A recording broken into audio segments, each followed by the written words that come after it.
அந்த வயது முதிர்ந்த ஆபிரகாம் ஈசாக்கினுடைய கைகள் கால்களை கட்டுகிறார்.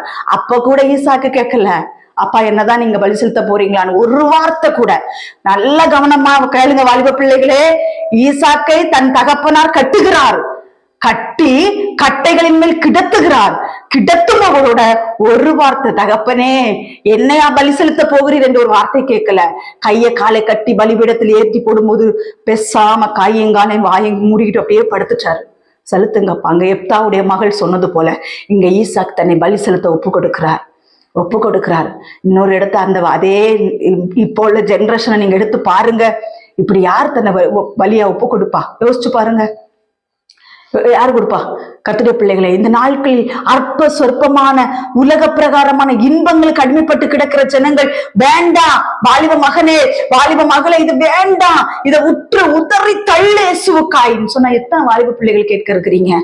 சொல்லுங்க பார்க்கலாம், சொல்லுங்க.